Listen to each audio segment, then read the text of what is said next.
kegiatan kita. Tapi sebelum itu saya mau mengajak Bapak Ibu untuk membereskan hati kita dulu di hadapan Tuhan. Kalau biasanya membereskan hati, biasa kita belajar untuk mengampuni, tapi kali ini kita mau belajar untuk juga meminta maaf kepada orang-orang yang pernah kita sakitin hatinya. Jadi biarlah firman Tuhan dan juga pujian kita bukan hanya untuk mengampuni, tapi juga untuk diampuni Tuhan. Terimalah pujian kami ini.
kami suci untuk menyembah-Mu. Lulu untuk mendengarkan firman-Mu Tuhan.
Yeremia pasal 19. Pelajaran dari buli-buli yang pecah. Beginilah pula firman Tuhan kepadaku. Pergilah membeli buli-buli yang dibuat dari tanah, lalu ajaklah bersama-sama engkau beberapa orang tua-tua bangsa itu, dan beberapa orang imam yang tertua. Kemudian berangkatlah ke lembah Ben Hinnom yang di depan pintu gerbang beling. Serukanlah di sana perkataan-perkataan yang akan kusampaikan kepadamu. Katakanlah, dengarlah firman Tuhan, hai raja-raja Yehuda dan penduduk Yerusalem. Beginilah firman Tuhan, semesta alam, Allah Israel. Sesungguhnya, aku akan mendatangkan malapetaka kepada tempat ini, sehingga telinga orang yang mendengarnya mendenging, sebab mereka telah meninggalkan aku, telah memberikan tempat ini kepada Allah asing, dan telah membakar korban di sini kepada Allah lain, yang tidak dikenal oleh mereka sendiri, dan oleh nenek moyang mereka, dan oleh raja-raja Yehuda. Mereka telah membuat tempat ini penuh dengan darah orang-orang yang tidak bersalah. Mereka telah mendirikan bukit-bukit pengorbanan bagi Baal untuk membakar anak-anak mereka sebagai korban bakaran kepada Baal. Suatu hal yang tidak pernah kuperintahkan atau kukatakan dan yang tidak pernah timbul dalam hatiku. Sebab itu sesungguhnya waktunya akan datang, demikianlah firman Tuhan, bahwa tempat ini tidak akan disebut lagi Tofet dan lembah Ben Hinnom, melainkan lembah pembunuhan. Aku akan menggagalkan rancangan Yehuda dan Yerusalem di tempat ini, dan aku akan membuat mereka rebah oleh pedang di depan musuh mereka, dan oleh tangan orang-orang yang ingin mencabut nyawa mereka. Aku akan membiarkan mayat-mayat mereka dimakan oleh burung-burung di udara, dan oleh binatang-binatang di bumi. Aku akan membuat kota ini menjadi kengerian dan menjadi sasaran suitan. Setiap orang yang melewatinya akan merasa ngeri dan bersuit karena segala pukulan yang dideritanya. Aku akan membuat mereka memakan daging anak-anaknya laki-laki dan daging anak-anaknya perempuan, dan setiap orang memakan daging temannya dalam keadaan susah dan sulit yang ditimbulkan musuhnya kepada mereka, dan oleh orang-orang yang ingin mencabut nyawa mereka. Selanjutnya pecahkanlah buli-buli itu di depan mata orang-orang yang turut bersama-sama engkau. Katakanlah kepada mereka, beginilah firman Tuhan semesta alam. Demikianlah akan kupecahkan bangsa ini dan kota ini, seperti orang memecahkan tembikar tukang periuk, sehingga tidak dapat diperbaiki lagi. Dan Tofet akan menjadi tempat penguburan, karena tidak ada tempat lain untuk menguburkan. Begitulah akan kulakukan kepada tempat ini, demikianlah firman Tuhan. Dan kepada penduduknya, aku akan membuat kota ini seperti Tofet. Rumah-rumah Yerusalem dan rumah-rumah para raja Yehuda akan menjadi najis seperti tempat Tofet, yakni segala rumah yang di atas sotohnya orang membakar korban kepada segala tentara langit dan mempersembahkan korban curahan kepada Allah lain. Ketika Yeremia pulang dari Tofet, kemana Tuhan telah mengutusnya untuk bernubuat, berdirilah ia di pelataran rumah Tuhan dan berkata kepada segenap orang banyak, beginilah firman Tuhan semesta alam, Allah Israel. Sesungguhnya, aku akan mendatangkan ke atas kota ini dan ke atas segala kota sekitarnya seluruh malapetaka yang telah kukatakan akan menimpa mereka, sebab mereka berkeras kepala dan tidak mendengarkan perkataan-perkataanku. Yeremia pasal 20. Kutuk atas Pasyur karena memenjarakan Yeremia. Pasyur bin Immer, imam yang pada waktu itu menjabat kepala di rumah Tuhan, mendengar Yeremia menubuatkan perkataan-perkataan itu. Lalu Pasyur memukul Nabi Yeremia dan memasungkan dia di pintu gerbang Benyamin yang ada di atas rumah Tuhan.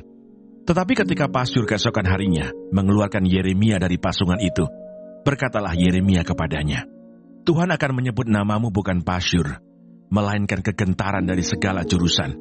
Sebab beginilah firman Tuhan, sesungguhnya aku akan membuat engkau menjadi kegentaran bagimu sendiri dan bagi semua sahabatmu. Mereka akan rebah mati oleh pedang musuhnya di depan matamu sendiri. Dan seluruh Yehuda akan kuserahkan ke dalam tangan Raja Babel, yang akan mengangkut mereka ke dalam pembuangan ke Babel, dan memukul mati mereka dengan pedang. Juga harta benda kota ini, segala hasil jerih payahnya, segala barangnya yang berharga, dan segala barang perbendaharaan raja-raja Yehuda, akan kuserahkan ke dalam tangan musuhnya, yang akan menjarah, mengumpulkan, dan membawa semuanya itu ke Babel. Mengenai engkau, hai Pasyur, dan semua orang yang diam di rumahmu, kamu akan diangkut tertawan. Engkau akan sampai ke Babel, dan akan mati di sana, dan akan dikuburkan di sana. Engkau ini dengan semua sahabatmu, yang kepadanya engkau telah bernubuat palsu. Keluh kesah Yeremia akibat tekanan jabatannya. Engkau telah membujuk aku, ya Tuhan, dan aku telah membiarkan diriku dibujuk. Engkau terlalu kuat bagiku, dan engkau menundukkan aku. Aku telah menjadi tertawaan sepanjang hari. Semuanya mereka mengolok-olokkan aku. Sebab setiap kali aku berbicara, terpaksa aku berteriak, terpaksa berseru, kelaliman, aniaya. Sebab firman Tuhan telah menjadi celah dan cemooh bagiku sepanjang hari. Tetapi apabila aku berpikir, aku tidak mau mengingat dia, dan tidak mau mengucapkan firman lagi demi namanya, maka dalam hatiku ada sesuatu yang seperti api yang menyala-nyala, terkurung dalam tulang-tulangku. Aku berlelah-lelah untuk menahannya, tetapi aku tidak sanggup. Aku telah mendengar bisikan banyak orang, kegentaran datang dari segala jurusan. Adukanlah dia, kita mau mengadukan dia. Semua orang sahabat karibku mengintai, apakah aku tersandung jatuh. Barangkali ia membiarkan dirinya dibujuk, sehingga kita dapat mengalahkan dia dan dapat melakukan pembalasan kita terhadap dia. Tetapi Tuhan menyertai aku seperti pahlawan yang gagah. Sebab itu orang-orang yang mengejar aku akan tersandung jatuh, dan mereka tidak dapat berbuat apa-apa. Mereka akan menjadi malu sekali, sebab mereka tidak berhasil. Suatu noda yang selama-lamanya tidak terlupakan. Ya Tuhan semesta alam yang menguji orang benar, yang melihat batin dan hati, biarlah aku melihat pembalasan-Mu terhadap mereka, sebab kepadamu-lah kuserahkan perkaraku. Menyanyilah untuk Tuhan, pujilah Tuhan, sebab Ia telah melepaskan nyawa orang miskin dari tangan orang-orang yang berbuat jahat. Terkutuklah hari ketika aku dilahirkan, biarlah jangan diberkati hari ketika ibuku melahirkan aku. Terkutuklah orang yang membawa kabar kepada bapakku dengan mengatakan, seorang anak laki-laki telah dilahirkan bagimu, yang membuat dia bersukacita dengan sangat. Terjadilah kepada hari itu seperti kepada kota-kota yang ditunggang balikan Tuhan tanpa belas kasihan. Didengarnyalah kiranya teriakan pada waktu pagi dan hiruk-pikuk pada waktu tengah hari. Karena hari itu tidak membunuh aku selagi di kandungan, sehingga ibuku menjadi kuburanku, dan ia mengandung untuk selamanya. Mengapa gerangan aku keluar dari kandungan, melihat kesusahan dan kedukaan, sehingga hari-hariku habis berlalu dalam malu. Yeremia pasal 21. Pembuangan Raja Zedekia diberitahukan. Firman yang datang dari Tuhan kepada Yeremia ketika Raja Zedekia mengutus Pasyur bin Malkiah dan Imam Sefanya bin Maaseya kepadanya dengan pesan, tanyakanlah kiranya petunjuk Tuhan untuk kami, sebab Nebukadnezar Raja Babel memerangi kami. Barangkali Tuhan mau melakukan kepada kami tepat seperti perbuatan-perbuatannya yang ajaib, sehingga Nebukadnezar mundur meninggalkan kami. Kata Yeremia kepada mereka, beginilah kamu katakan kepada Zedekia, Beginilah firman Tuhan Allah Israel. Sesungguhnya, aku akan membalikkan senjata perang yang kamu pegang, yang kamu pakai berperang melawan Raja Babel, dan melawan orang-orang Kasdim yang mengepung kamu dari luar tembok. Aku akan mengumpulkannya ke dalam kota ini. Aku sendiri akan berperang melawan kamu dengan tangan yang terajung, dengan lengan yang kuat, dengan murka, dengan kehangatan amarah, dan dengan kegusaran yang besar. Aku akan memukul penduduk kota ini, baik manusia maupun binatang. Mereka akan mati oleh penyakit sampar yang hebat. Sesudah itu demikianlah firman Tuhan. Maka Zedekia Raja Yehuda dan pegawai-pegawainya dan rakyat di kota ini yang masih tinggal hidup dari penyakit sampar, dari pedang dan dari kelaparan, akan kuserahkan ke dalam tangan Nebukadnezar Raja Babel, yaitu ke dalam tangan musuh mereka yang berusaha mencabut nyawa mereka. Orang akan memukul mati mereka dengan mata pedang tanpa merasa sayang, tanpa belas kasihan, dan tanpa ampun. Tetapi kepada bangsa ini haruslah kau katakan, beginilah firman Tuhan. Sesungguhnya, aku menghadapkan kepada kamu jalan kehidupan dan jalan kematian. Siapa yang tinggal di kota ini akan mati karena pedang, karena kelaparan, dan karena penyakit sampar. Tetapi siapa yang keluar dari sini dan menyerahkan diri kepada orang-orang Kasdim yang mengepung kamu, ia akan tetap hidup, nyawanya akan menjadi jarahan baginya. Sebab aku telah menentang kota ini untuk mendatangkan kecelakaan dan bukan untuk mendatangkan keberuntungannya. Demikianlah firman Tuhan. Kota ini akan diserahkan ke dalam tangan Raja Babel yang akan membakarnya habis dengan api. Nubuat melawan Raja Yehuda. Kepada keluarga Raja Yehuda, dengarlah firman Tuhan. Beginilah firman Tuhan, hai keturunan Daud. Jatuhkanlah hukum yang adil setiap pagi, dan lepaskanlah dari tangan pemerasnya orang yang dirampas haknya, supaya kehangatan murkaku jangan menyambar seperti api, dan menyala-nyala dengan tidak ada yang memadamkannya, oleh karena perbuatan-perbuatanmu yang jahat. Sesungguhnya, aku akan menjadi lawanmu, hai kota yang di atas lembah, gunung batu di dataran, demikianlah firman Tuhan. Hai kamu yang berkata, siapakah yang berani turun kepada kami? Dan siapakah yang berani masuk ke tempat perteduhan kami? Aku akan melakukan pembalasan kepadamu, sesuai dengan hasil perbuatanmu, demikianlah firman Tuhan. Aku akan menyalakan api di hutannya, yang akan memakan habis segala sesuatu yang di sekitarnya. Terima kasih Tuhan untuk firman-Mu pada pagi hari ini. Sungguh mengingatkan kami Tuhan untuk kami hidup semakin hari semakin berkenan di hadapan Tuhan. Dan biarlah Tuhan hari ini Engkau sertai, Tuhan tuntun, Tuhan lindungi, jauhkan dari segala mara bahaya, malapetaka, bahkan maut sekalipun ya Bapa. Bapa kami yang di surga, dikuduskanlah nama-Mu, datanglah kerajaan-Mu, jadilah kehendak-Mu di bumi seperti di surga. Berikanlah kami pada hari ini makanan kami yang secukupnya, dan ampunilah kami akan kesalahan kami, seperti kami juga mengampuni orang yang bersalah kepada kami. Dan janganlah membawa kami ke dalam pencobaan, tetapi lepaskanlah kami daripada yang jahat. Karena Engkaulah yang mempunyai kerajaan, dan kuasa, dan kemuliaan, sampai selama-lamanya. Amin.